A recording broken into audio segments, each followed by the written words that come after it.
Over at Reuters, Tesla uses its profits as a weapon in EV price war. Last week, they dropped their prices around the world, not only affecting the EV competition, but also any sort of gasoline engine powered car is put on notice as well. So let's dive into their profit margins, why they're able to do this. And for the next few months, Tesla could be strangling its competition until the tax credit runs out for them. So let's get into this. Tesla earned over $15,000 in gross profit per vehicle in the third quarter of 2022, more than twice as much as Volkswagen, 4 times as much as Toyota, and 5 times more than Ford. Now Tesla's ready to dip into those margins to really threaten the EV competition out there and any competition that is on 4 wheels, to be honest. If we look at the gross profit per vehicle in quarter 3, well, the blue is the most recent update in terms of profits for all these companies, and you can just see nobody is even close. And if you look at BYD, we don't get them in the United States, but the Chinese automaker and battery maker really had to slash their profits to keep up. And even though they slashed their profitability, BYD, they're still more profitable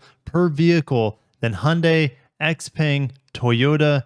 And Toyota took a big step back this past year because they're helping out suppliers. They're literally giving money to suppliers, or essentially overpaying for suppliers in order for them to have a better supply.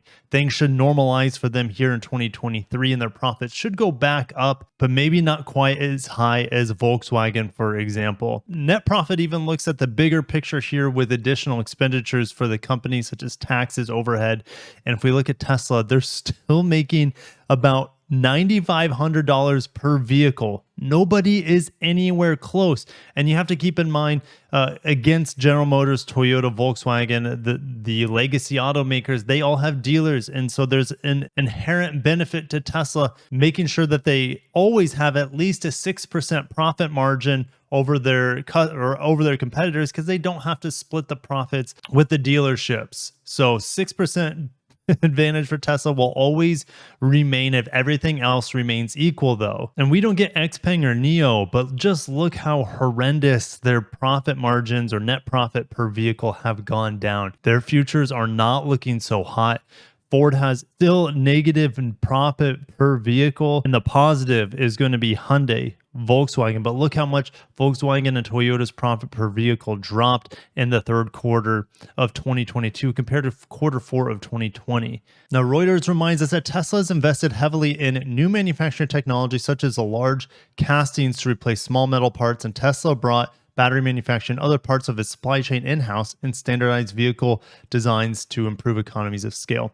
BYD is also doing this. They can produce a lot more things than Tesla, and they actually don't need to rely on anyone else for batteries for BYD. Tesla obviously relies on a lot of other manufacturers, Panasonic being the biggest one, at least here in the United States. And due to this massive profitability, we know Toyota is back at square one with their EV strategy and how they're going to build their electric vehicles.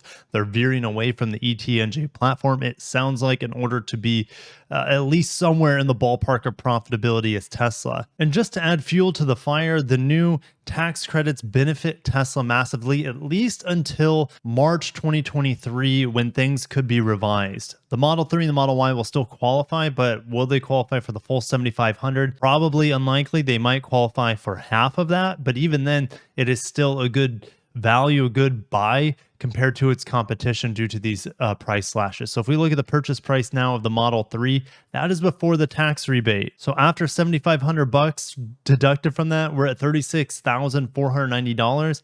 That's not that much more expensive than a brand new Prius Limited. And I'm not even mentioning the Prius Prime. If you want to talk about Prius Prime, check out my video on my main channel about the pricing of that vehicle.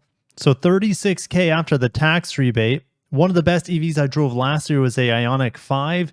And if you want to get close to that, you might have less range. You're probably going to have less acceleration as well with this base model with the smaller battery pack. But guess what? The Hyundais no longer qualify for the EV tax credit. So Tesla now has a $5,000 advantage or so here against the base Ioniq 5. And the Model 3 performance only comes in at 54K. That's actually still going to qualify for the EV tax credit. So roughly $46,000 for a Tesla Model 3 Performance. And we go back to Hyundai, maybe an SEL, but an SEL does not have the performance. 320 horsepower, 0 to 60 is about 5 seconds that I tested with the dual motor setup, which is about 2 seconds slower than this car, and it costs the same. If we look at the Model Y here, about $53,000 for the price, minus the tax credit, you're at $45,000 for that. And that's about what let's say a RAV4 Prime costs. So Tesla's vehicles right now seem to be a screaming deal compared to the competition, but their profit margins are now probably in line with most of the industry. So does Tesla have any aces up its sleeve going forward to generate more income? Or do they need to? Are they happy with the margins that they currently have, and can they scale up from there? Probably, but maybe not as fast as they want to without all of that additional profit. If we go over to electric, Tesla is going to be opening up its Supercharger network in theory based off this leak off their updated app. It has a CCS adapter inside of a Supercharger, and this would allow, in theory, other manufacturers' EVs to be charged at Tesla Superchargers. And these Superchargers are great for generating revenue for Tesla. If you look in Texas, for example, their margin on power sales exceed 50%. And if you don't have a Tesla, maybe Tesla charges you more to use their network. We don't know exactly how payment would work. I'm assuming there would be a Tesla app that you would download, because if you right now, if you have a Tesla charging on the Supercharger network, it automatically bills you because it knows your car. This obviously, with a third-party vehicle, you'd probably have to have an app to unlock it to allow you to charge CCS on it. Now, the red flag for me is if I'm a Tesla owner, I don't want non-Tesla vehicles charging at the Supercharger network where I feel like I should have priority. So there's a possibility that Tesla could, for their busiest Superchargers, kind of lock down their chargers only for Teslas, and maybe 1 or 2 of their charging stations at that charging station would be open to third-party vehicles. Definitely stay tuned to the channel, because I will update you guys when Tesla makes official announcement as they open up their Supercharger network here in America. It's already open in Europe. But we're going to switch to other industry auto news. GM and LG, they have Ultium together. They have not only a platform, but their battery technologies together. They're dropping plans for 4th US battery plant. LG is getting cold feet about the economy and how fast GM wants to scale up with their EVs. So GM is looking elsewhere among other battery manufacturers to open up a 4th battery plant in the United States.